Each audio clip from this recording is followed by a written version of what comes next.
हरे कृष्णा। आज हम भगवत गीता के अध्याय 7 के श्लोक संख्या 16 की चर्चा करेंगे। सबसे पहले हम मंगलाचरण करते हैं। ओम अज्ञानतिमिरान्धस्य ज्ञानञ्जनशलाकया चक्षुरुन्मीलितं येन तस्मै श्रीगुरुवे नमः। श्रीचैतन्यमनोभीष्टं स्थापितं येन भूतले स्वयं रूप कदा मह्यं ददाति स्वपदान्तिकम्।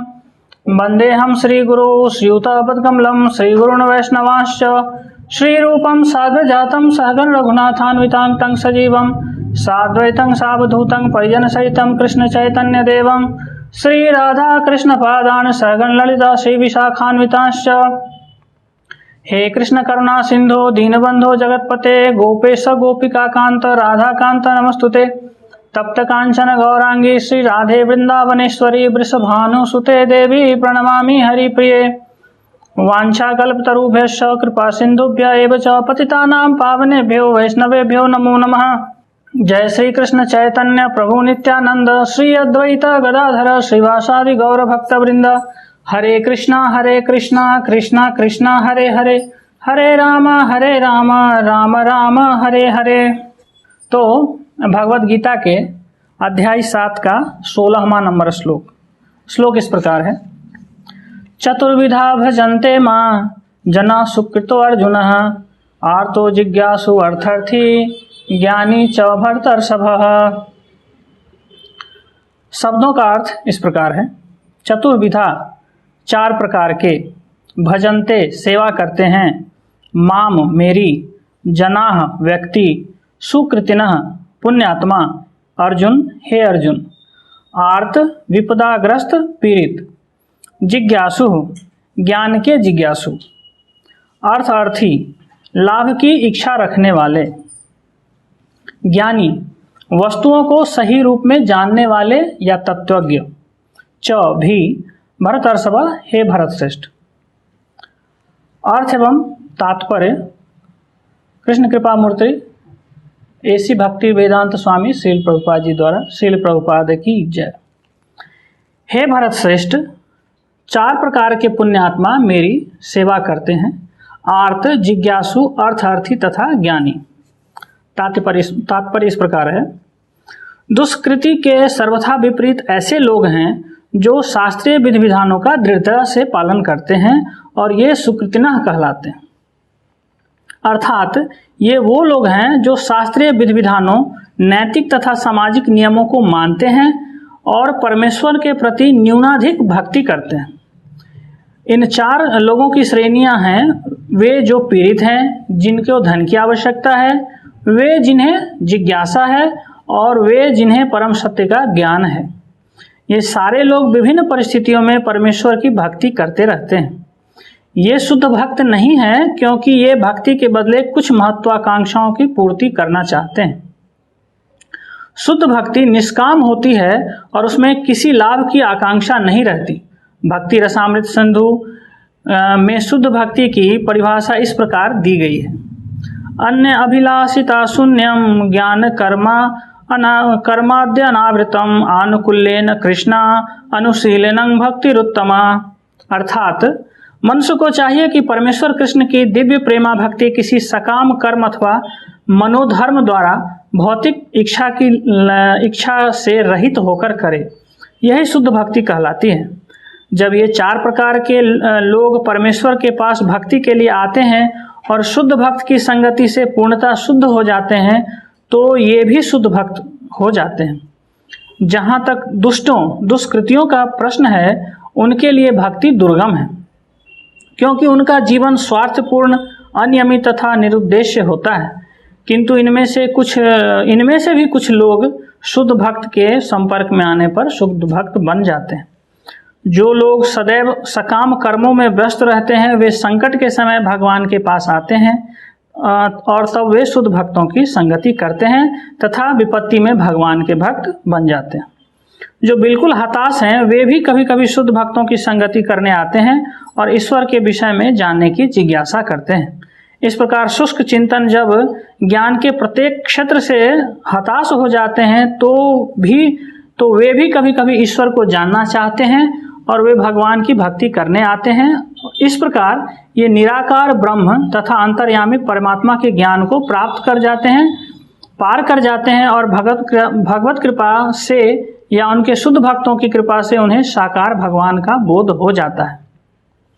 कुल मिलाकर जब आर्थ जिज्ञासु, ज्ञानी तथा धन की इच्छा रखने वाले समस्त भौतिक इच्छाओं से मुक्त हो जाते हैं और जब वे यह भली भांति जान जाते हैं कि भौतिक आसक्ति से आध्यात्मिक उन्नति का कोई सरोकार नहीं है, तो वे भी शुद्ध भक्त बन जाते हैं। जब तक ऐसी शुद्ध अवस्था प्राप्त नहीं हो लेती, तब तक भगवान की दिव्य सेवा में लगे भक्त सकाम कर्मों या संसारी ज्ञान की खोज में अनुरक्त रहते हैं।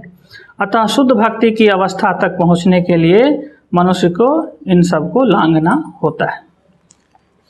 तो ये भगवत गीता का ये श्लोक बड़ा ही महत्वपूर्ण श्लोक है। ये समाज के विभिन्न वर्गों के बारे में, किस किस प्रकार के लोग भगवान की शरण में आते हैं, उसके बारे में बहुत अच्छी तरह से बताया है भगवान ने, और उसका उतना ही अच्छी तरह से श्रील प्रभुपाद जी के द्वारा इसका तात्पर्य बताया गया।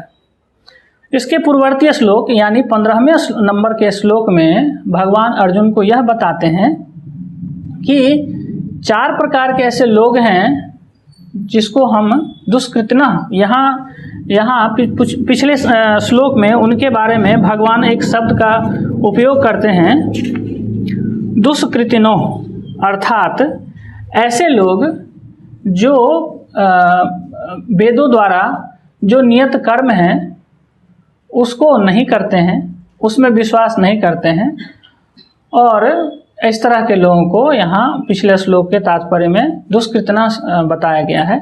और वो उसमें 4 प्रकार के लोग आते हैं। सबसे पहले मूढ़ यानी मूर्ख, यानी ऐसे लोग जो सकाम कर्मों में हमेशा व्यस्त रहते हैं, ऐसे लोगों को प्रभुपाद जी के द्वारा तात्पर्य में मूढ़ कहा गया है।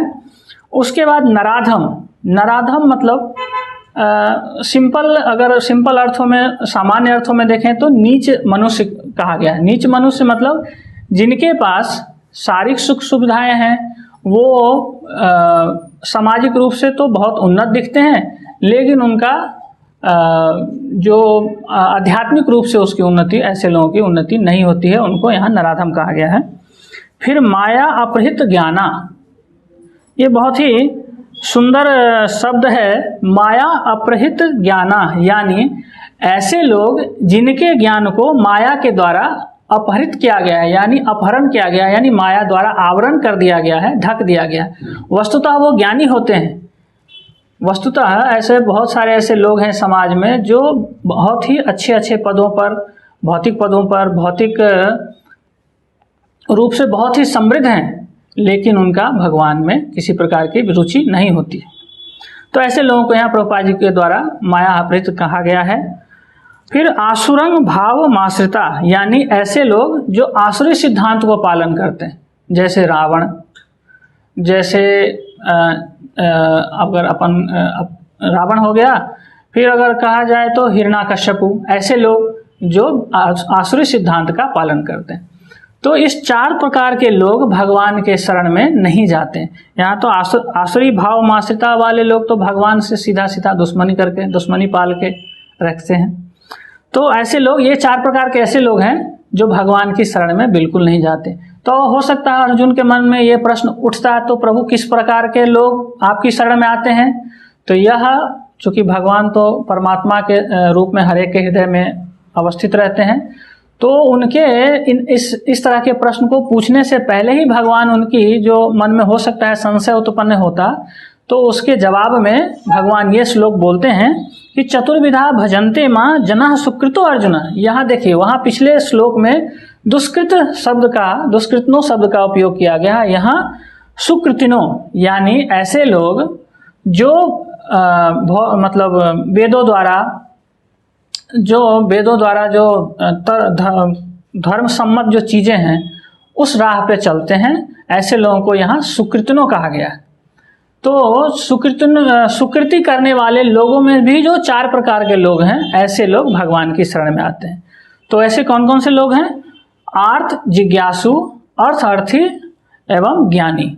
तो आज हम इन चारों के बारे में चर्चा करने का प्रयास करेंगे कि किस तरह से ये चार लोग, कैसे कैसे चार लोग भगवान की शरण में आते हैं।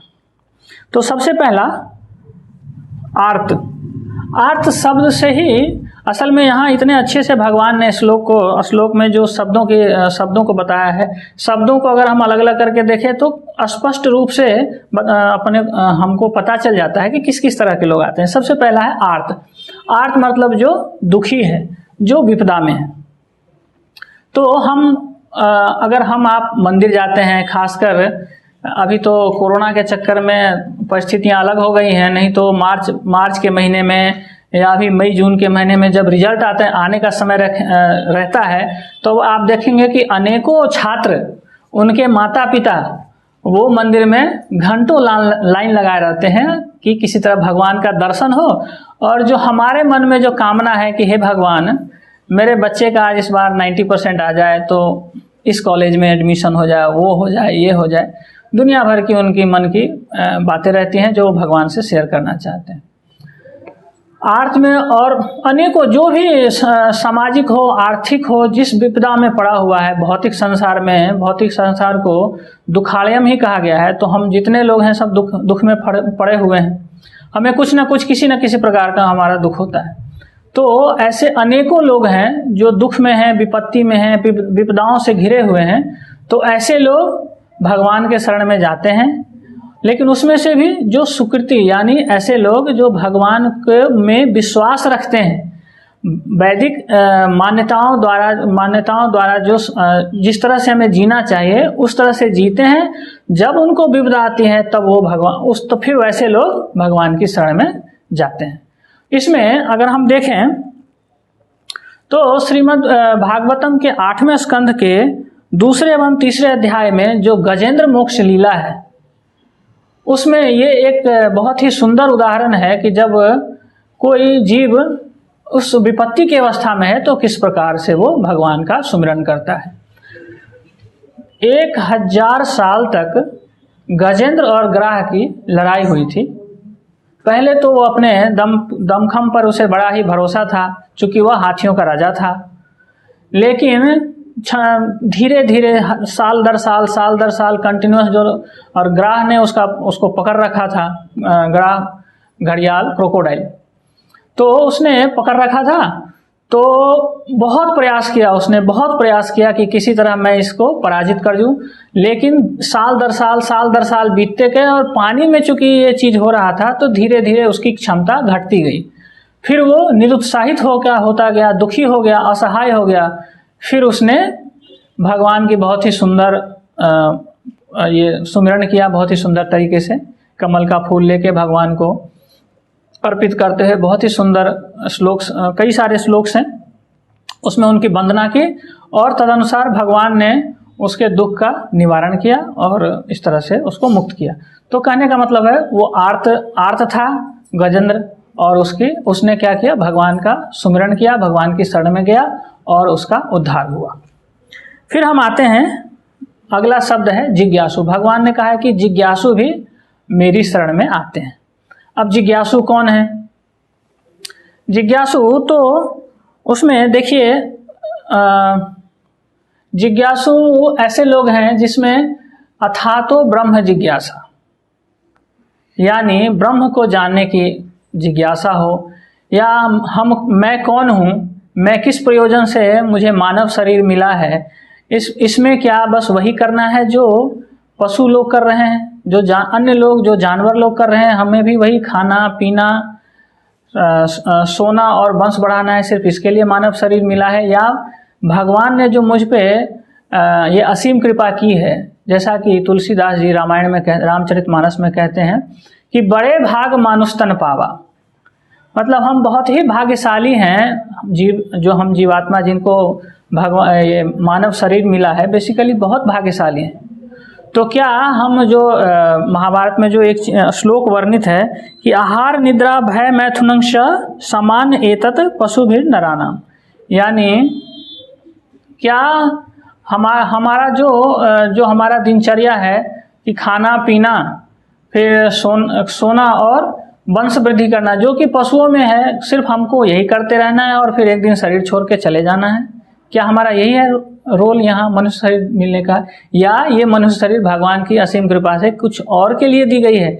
इन जिज्ञासाओं के साथ भी कई लोग भगवान की शरण में जाते हैं। तो उसमें आप देखेंगे कि जो श्रीमद् भागवतम में शौनक आदि ऋषियों ने इस तरह की जिज्ञासा की थी सूत गोस्वामी से कि हमें बताइए भगवान की लीलाओं के बारे में बताइए और उनकी अनेक कथाओं के बारे में बताइए, ताकि हमारा पूरे जनमानस का उद्धार हो सके। तो ये हो गए जिज्ञासु जो कि भगवान की शरण में जाते हैं। फिर आते हैं अर्थी। अर्थी का अगर शाब्दिक अर्थ लिया जाए तो अर्थ मतलब धन, और अर्थी मतलब जिसको उसकी चाह हो, यानी ऐसे लोग जिनको धन की चाह हो।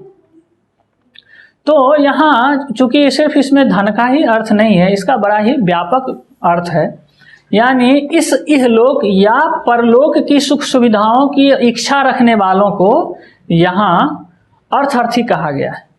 यानी ऐसे लोग जिनको किसी भी प्रकार की भौतिक सुख सुविधाएं, चूंकि हमारी इंद्रियां जो हैं, हमारा मन जो है वो बहुत ही चंचल है। ये मन पता नहीं हमारी क्षमताओं के भी आगे पहुंच जाता है, मुझे ये भी चाहिए, मुझे ये भी चाहिए।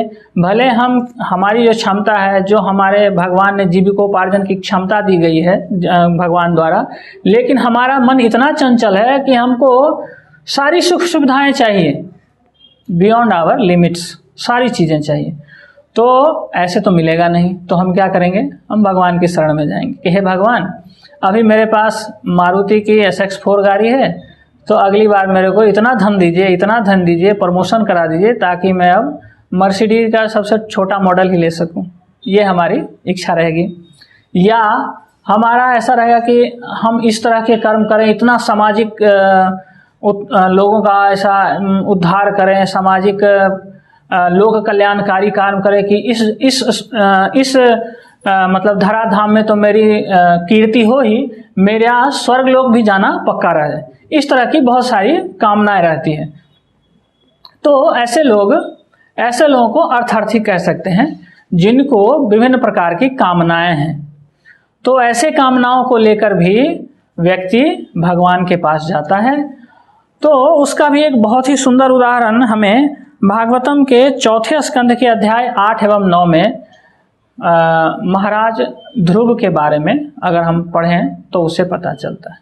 महाराज ध्रुव बहुत ही कम आयु में जब अपने पिता उत्तानपाद के गोदी में बैठने की उनकी इच्छा हुई, तो उनके विमाता सुरुचि के द्वारा उनको बहुत ही कटु वचन कहे गए।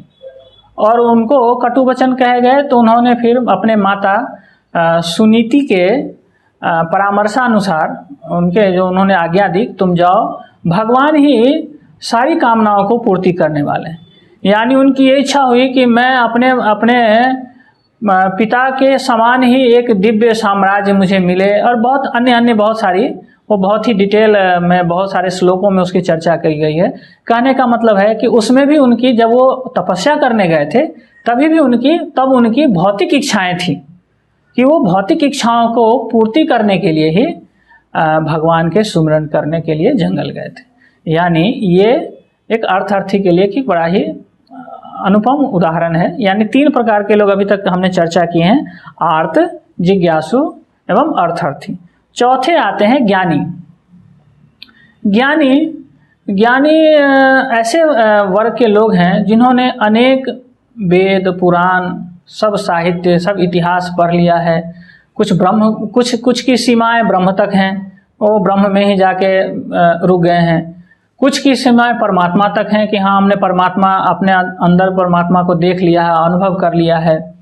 और कुछ लोगों ने तो यह भी जान लिया रहता है, विभिन्न प्रकार के वेदों को पढ़ के, ग्रंथों को पढ़ के, विभिन्न प्रकार के वैष्णव भक्तों इत्यादि अन्य संतों के ग्रंथों को पढ़ के कि मैं शरीर नहीं, मैं आत्मा हूँ, और मेरा स्वरूप जो है क्या है, जीवेर स्वरूप है, कृष्णेर नित्यदास, ये भी समझ लेते हैं। लेकिन तभी भी वो और भगवान की शुद्ध, मतलब भगवान के और निकट कैसे जाया जाए, उसके लिए फिर वो भगवान की शरण में जाते हैं। तो जैसे चतुर कुमार जो भागवतम में आते हैं, वो लोग बहुत ही अच्छे विद्वान थे, लेकिन वो भगवान की शरणागति किए हैं कि भगवान की भक्ति कैसे किया जाए। असल में ये चारों लोग जो भगवान की शरण में जाते हैं, कुछ ना कुछ महत्वाकांक्षा लेके जाते हैं, मतलब कुछ चाहिए ऐसा करके जाते हैं। लेकिन शुद्ध भक्त जो हैं वो प्रेमा भक्ति करते हैं। प्रेमा भक्ति मतलब मेरे कर्मों के द्वारा, मेरे वचन, मेरे कर्म, मेरे सेवाओं से भगवान किस प्रकार प्रसन्न हो, वो सिर्फ भगवान की प्रसन्नता चाहते हैं, उसमें अपना कोई उनका सुख दिखता नहीं है उनको कि मैं किस तरह सुखी हूँ, ऐसा उनकी कोई लालसा नहीं होती।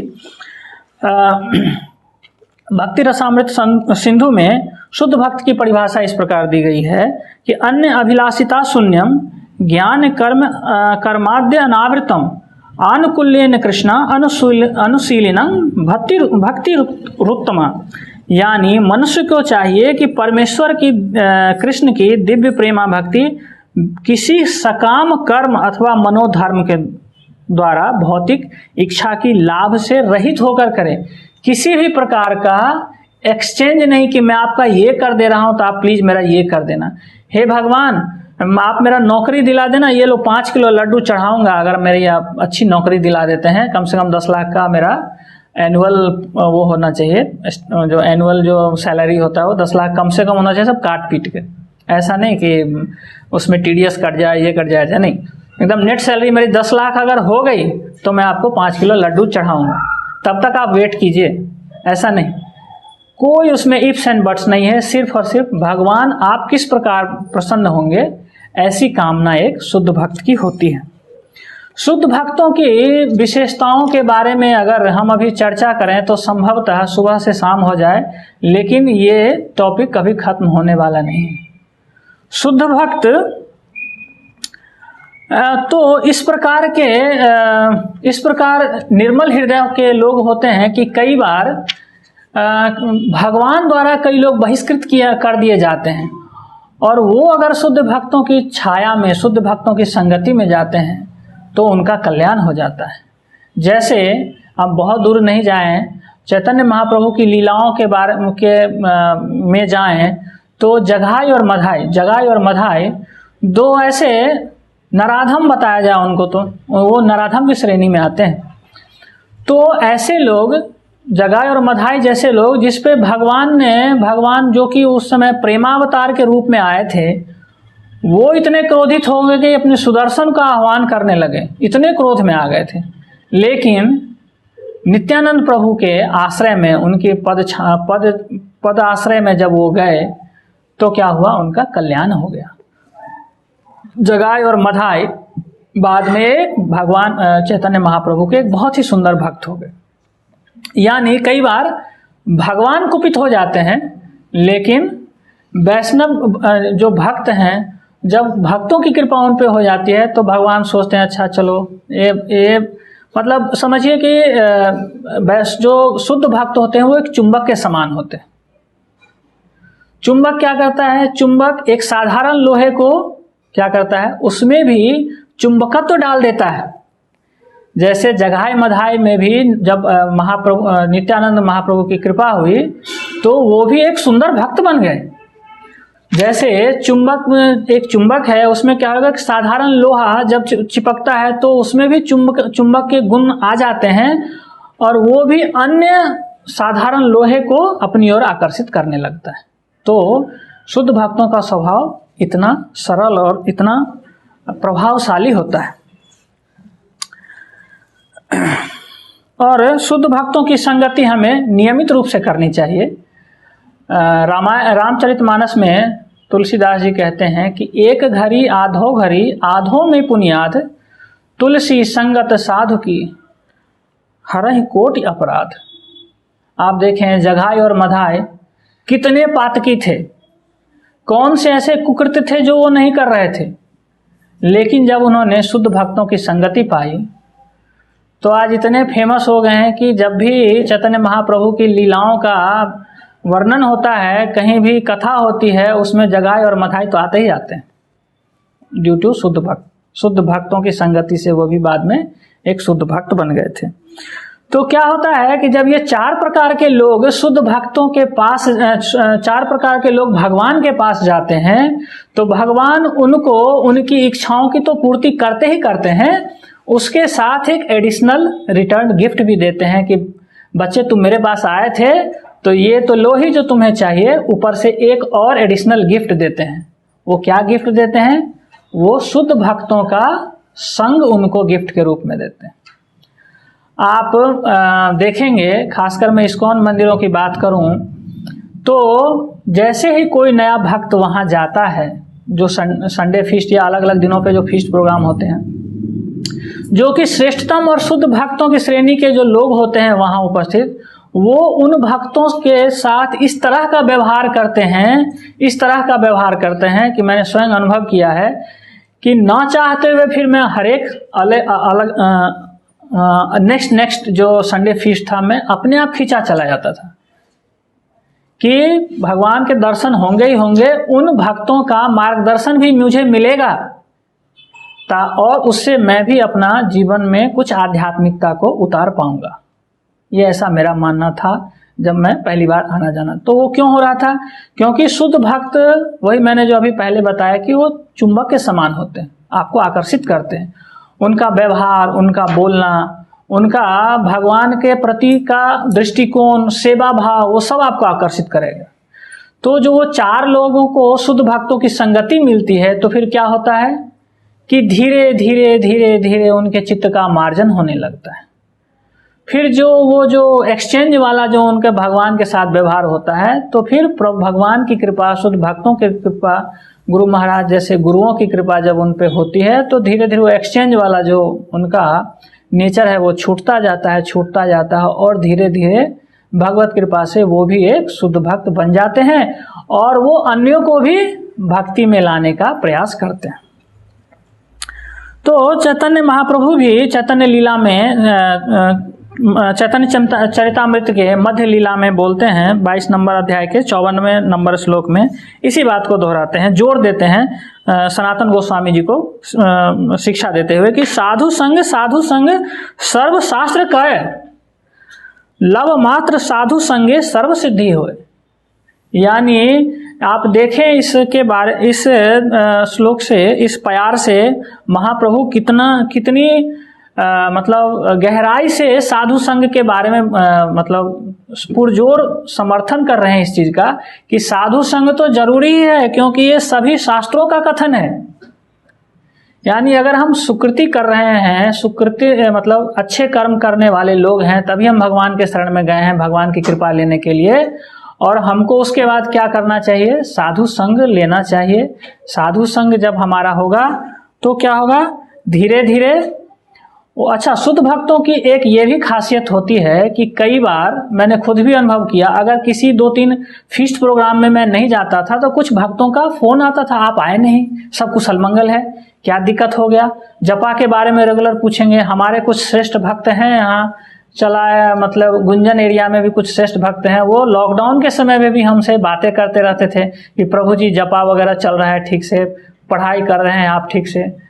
तो ये शुद्ध भक्तों की कृपा होती है निम्न स्तर के भक्तों पे कि वे उन भक्तों को भी, जैसे आप देखें एक माता पिता कैसे, जो छोटा बच्चा है जो चलने का प्रयास करता है और गिर जाता है, चलने का प्रयास करता है गिरता है, तो जो उसके मम्मी पापा या उसका जो वेल विशर वो क्या करेगा? उंगली पकड़ाएगा, और उंगली पकड़ा के कई बार उसके हाथ को भी प्यार से दबा के रखता है ताकि वो चलना भी सीखे और गिरने लगे तो उसको बचा लिया जाए और वो फिर से चलने का प्रयास करे, और फिर धीरे धीरे फिर वो बच्चा चलने लगता है।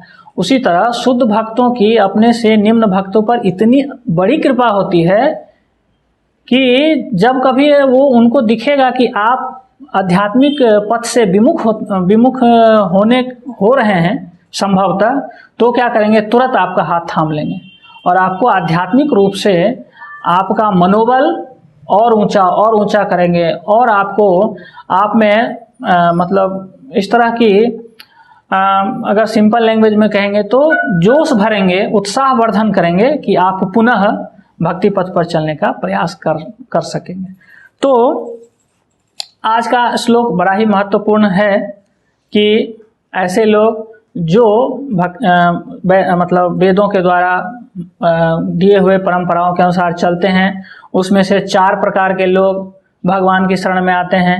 वैसे लोग जिनको आर्त, जिज्ञासु, अर्थार्थी और ज्ञानी हैं, और इन चारों के लिए भगवान उनके मनोकामनाओं की तो पूर्ति करते ही करते हैं, और उनको एक रिटर्न गिफ्ट भी देते हैं जिन पे उनकी अच्छी बड़ी कृपा होती है, और वो होता है वैष्णवों का, शुद्ध भक्तों का संग, जिसके लिए विभिन्न प्रकार के ग्रंथों में रामचरितमानस हो, चैतन्य चरितामृत हो, गीता हो, हर एक में वैष्णवों की संगति का पर बड़ा ही पुरजोर समर्थन किया गया है, बल दिया गया है कि हर एक भक्त को चाहिए कि वैष्णवों की संगति में रहे। और उससे क्या होगा, जैसे वैष्णवों की संगति में रहेंगे तो ये चारों प्रकार के लोगों में जो इस प्रकार की महत्वाकांक्षा है कि हम भगवान के पास जाएं और उनसे कुछ प्रयोजन को कुछ मांगें, कुछ उनसे कृपा की याचना करें, इस प्रकार की टेंडेंसी हमारी धीरे धीरे खत्म होती है, और शुद्ध भक्ति और केवल शुद्ध भक्ति के ही पथ पर हम आगे अग्रसर हो सकते हैं। तो हमें प्रयास करना चाहिए कि हम ज़्यादा से ज़्यादा शुद्ध भक्तों की संगति करें, भगवान से सिर्फ और सिर्फ प्रेम पूर्वक व्यवहार करने का प्रयास करें। और जैसा कि गुरु महाराज हमेशा बताते हैं अपने प्रवचनों में, हमेशा ध्यान पूर्वक जप करें और हरे कृष्णा कृष्णा कृष्णा हरे हरे, हरे राम राम राम हरे हरे, ये महामंत्र का नियमित रूप से जप करते रहे। धन्यवाद। हरे कृष्णा। भगवद गीता की जय। श्रील प्रभुपाद की जय। गुरु महाराज की जय।